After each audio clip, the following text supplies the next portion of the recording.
Hi there.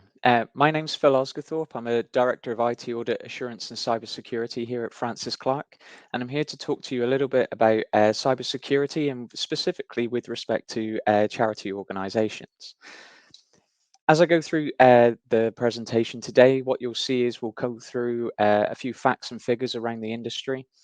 Understanding your attack surface, realizing that might sound a little bit technical right now, but the whole point here is that looking to demystify some of the world of cyber a little bit more and just make the terminology a little bit more accessible to everyone.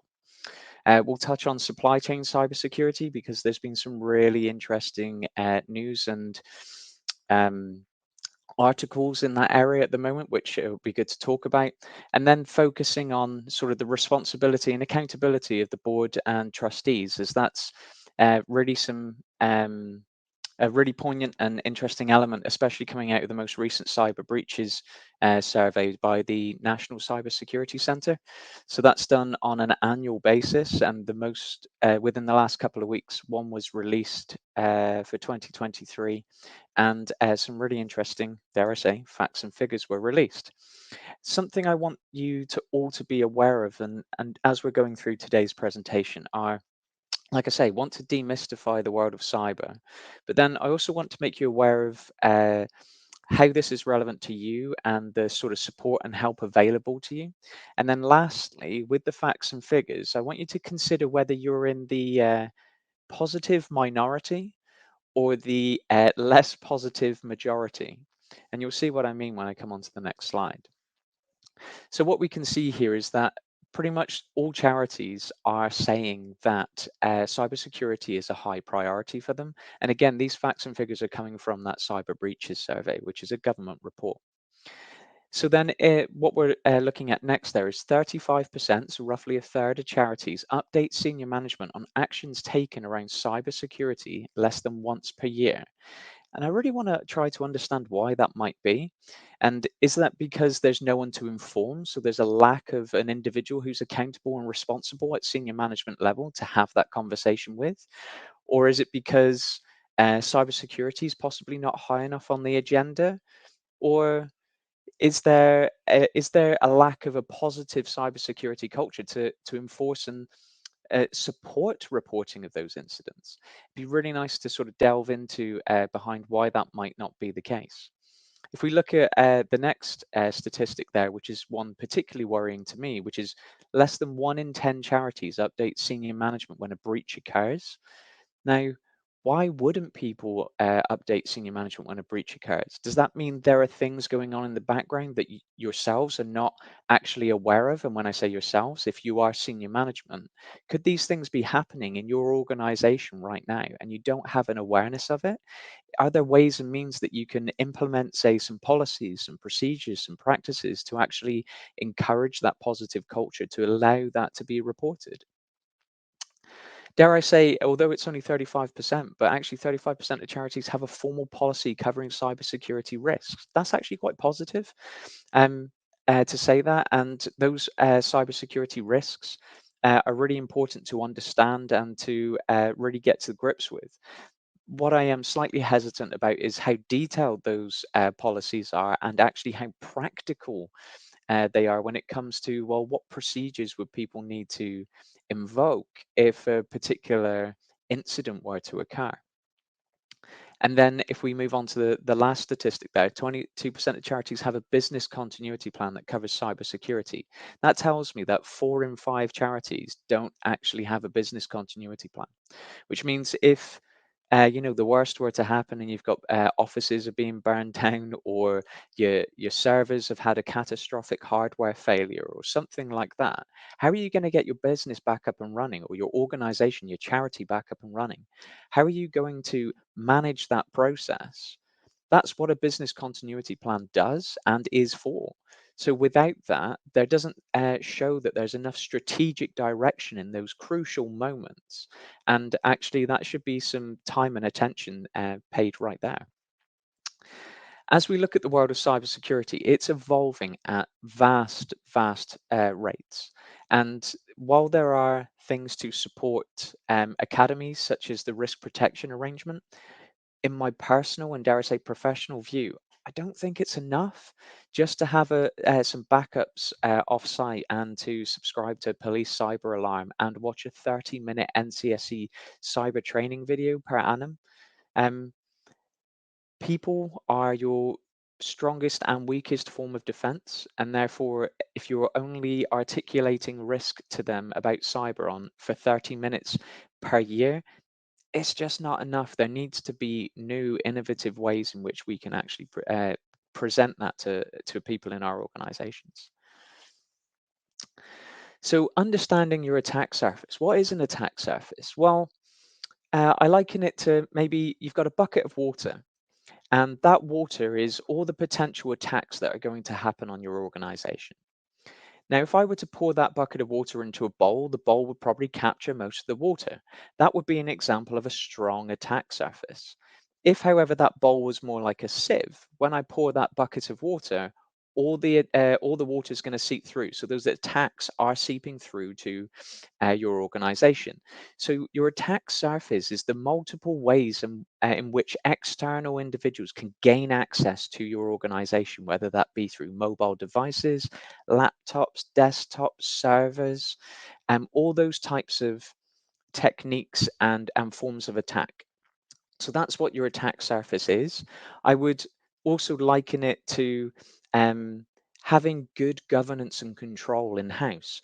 And good governance and control might look like, a top of the range Volvo. They're pretty safe vehicles. Whereas something that looks a little bit more ropey, you might think it's more like the Robin Reliant from Only Fools and Horses, that just about works, maybe if it does. Um, Now, the interesting element here is that IT and technology is not designed with security in mind. If I take that car analogy again, when you get a car, you'd be pretty miffed if you didn't get airbags and seatbelts as standard. Those are safety elements to the car. Technology doesn't come with safety baked in. It's an additional thing that you need to consider and consider on an ongoing basis. And because it has that continuous ongoing element to it, it's something that's going to continually need investment. Now, if I pick up some of the statistics here at the top, 64% of staff across charities use personal devices that are not centrally controlled. Well, how many of you use your personal devices at home and, dare I say, let your children or your family members use your personal device? And you're also accessing corporate or company data off of that same device. I mean, just the other week, a friend of mine sent me a message on WhatsApp to say, "Can you send me the previous message again? Because my 2-year-old got hold of my phone and reset it to factory settings." So it's quite easy for other individuals to have your phone and inadvertently either gain access to corporate and sensitive data and or make it, dare I say, available for others to see. So having some form of control around personal devices, especially if they're being used for corporate reasons, is really, really important. Now, sort of 14% of charities have unsupported versions of Windows operating systems. What that means is that if you have an unsupported version, it's more vulnerable to attack because a supported version means that it's continually receiving updates from the vendor. In this case, it would be Microsoft. And if you're not receiving those updates anymore, basically it's only going to get more and more exposed and fragile, which therefore means it becomes more and more susceptible to an external attack.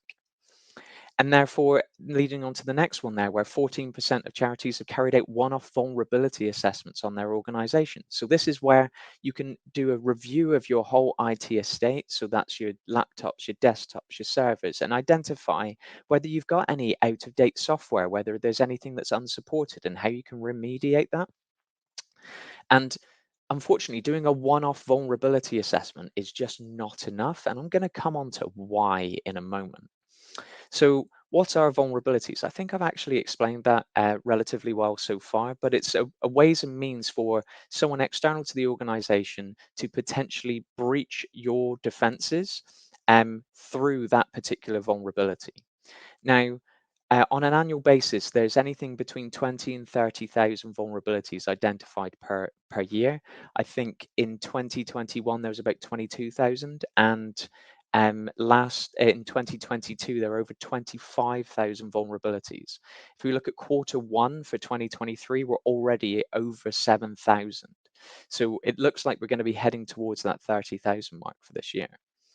Now, of all those vulnerabilities, only 10 to 15% of those actually get exploited. So some of them are not an issue, and that's fine. That's great. But we'll just look at some simple maths here. So let's take the lower end of the scale and the positive picture. So if just 10% of and there were 20,000 vulnerabilities in the year and only 10% were exploitable, that's 2,000 that you really need to deal with. Now let's say how many of those are say going to be prevalent or become apparent on a daily basis. 5.5 to 6 exploitable vulnerabilities per day. So if you're not doing anything at the moment and you look at this as an annual process, then you're going to be looking at potentially 2,000 vulnerabilities that need to be fixed on an annual basis. And I've taken the rosier picture of the scenario here. And I haven't taken the harsher picture, which is say 15% of 30,000. So there could be almost double the amount of exploitable vulnerabilities per day. And if you don't have a process in-house to deal with this, then you could be at risk. Now, Microsoft, for example, they have something called Patch Tuesday, where new patches come out for vulnerabilities sort of every 2 weeks. So therefore, it makes great sense for this to be an ongoing, continuous process if this is something you want to manage in-house. Obviously, I've mentioned there that 10 to 15% of vulnerabilities are exploitable. The problem is no one actually knows which ones are going to be the exploitable ones. So therefore, a true good patch management process or a way to manage your vulnerabilities is that you actually just manage all of them, um, because it's just a safer way to deal with it.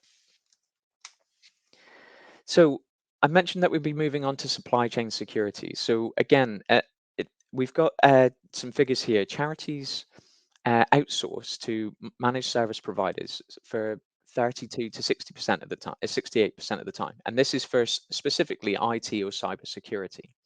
Now, I completely understand that. So that's a third to two-thirds of charities outsource cybersecurity to managed service providers. And I think that's because there isn't the skills or expertise in-house, which is ultimately why you use a managed service provider or a service organization to support with that. The problem with outsourcing a process is that you don't outsource the risk. The risk is still yours as an organization to own and to manage. And therefore, just because you've outsourced something, you still need some form of assurance over what that organization is doing on your behalf.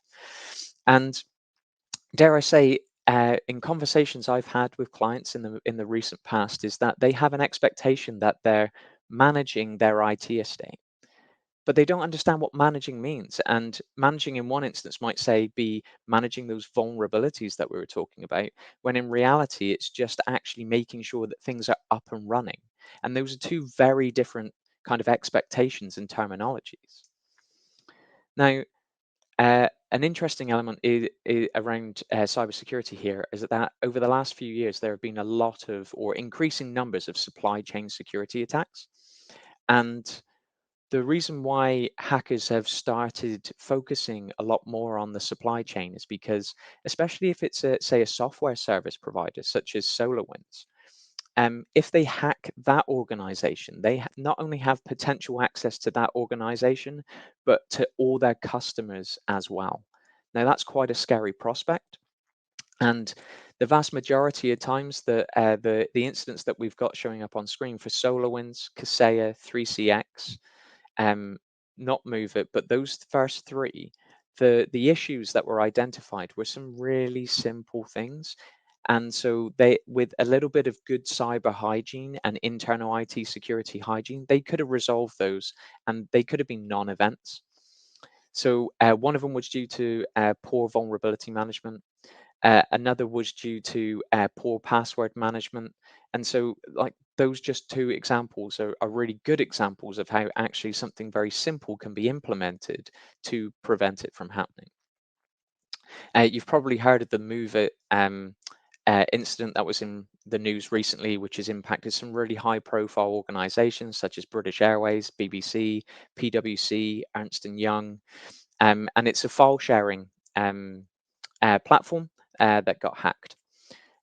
So it's not always safe um, handing your process out to a third party, and then it rings even truer to the next two statements, and dare I say, is slightly alarming when you consider only 11% of charities, so 1 in 10, have reviewed the risks posed by their immediate suppliers. So there's no vendor due diligence going on for 9 out of 10 charities. That's quite scary. And then there's even less going on about who your vendor is dealing with. So looking at not only third but fourth and fifth parties, and having some creating some accountability, or making sure that there is devolved responsibility and accountability through that supply chain process. And these are things that should be in place, and are really great to have in place to protect your organization.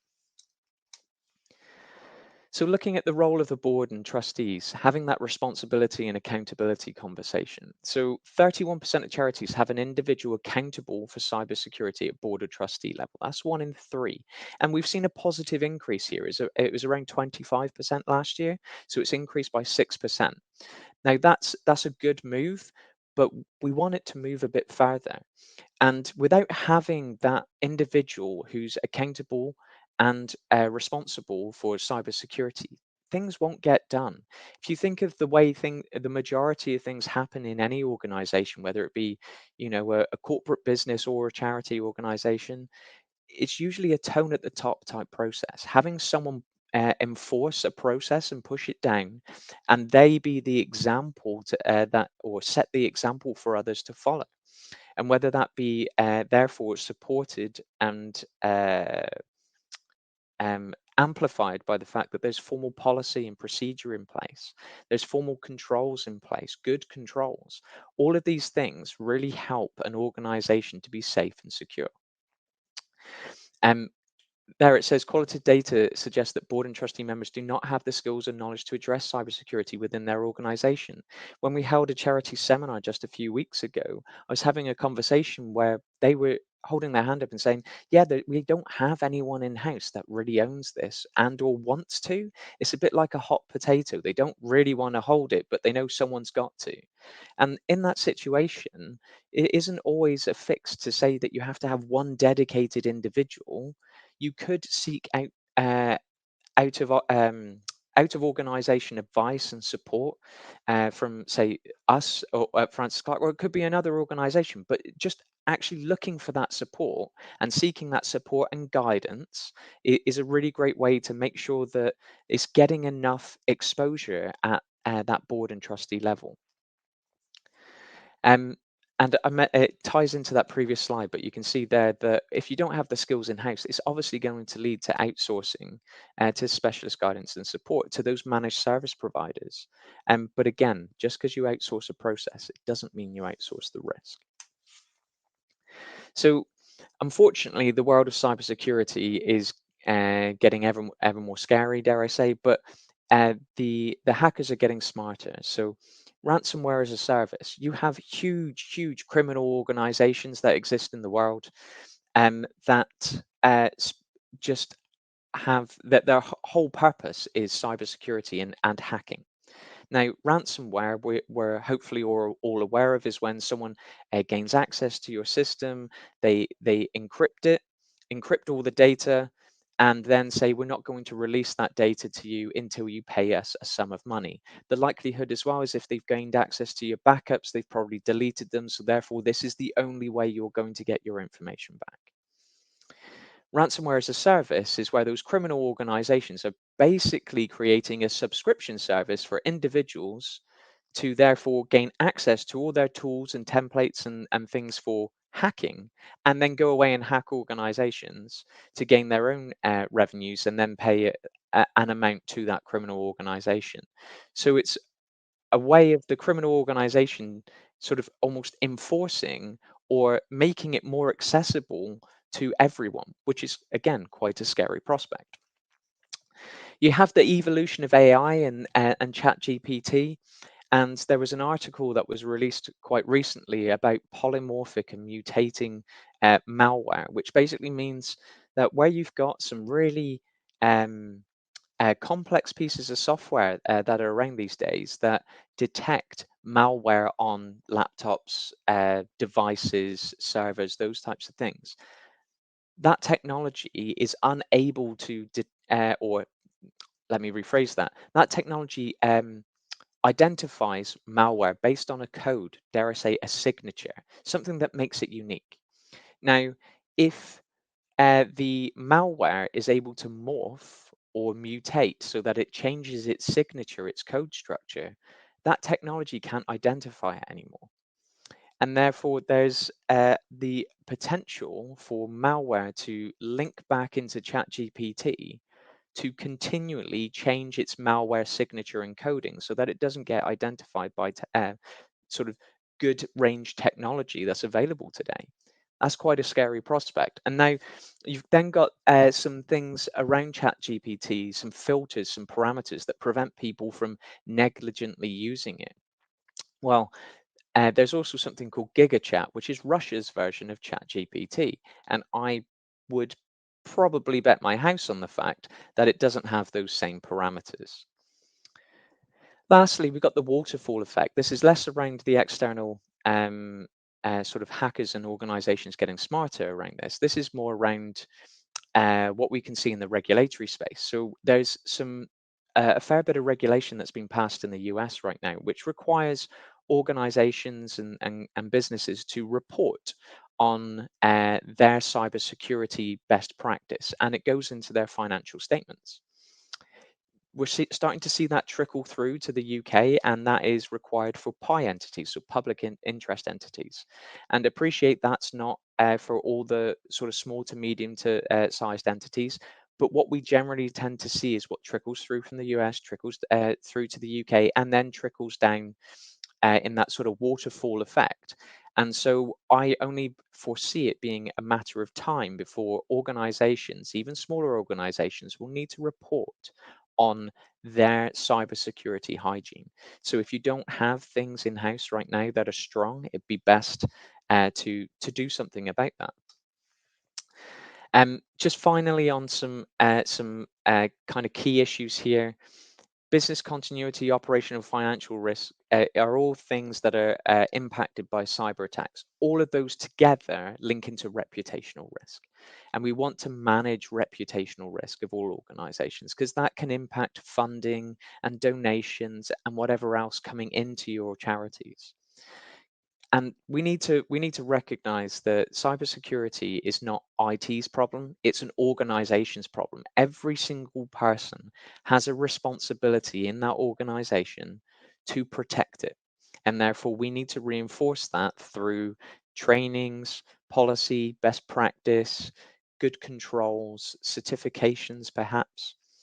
There was a great survey done by a company called Infoblox across Europe, looking at the major factors for why cybersecurity wasn't being dealt with as much as it possibly could. One of the biggest issues for the UK was budget.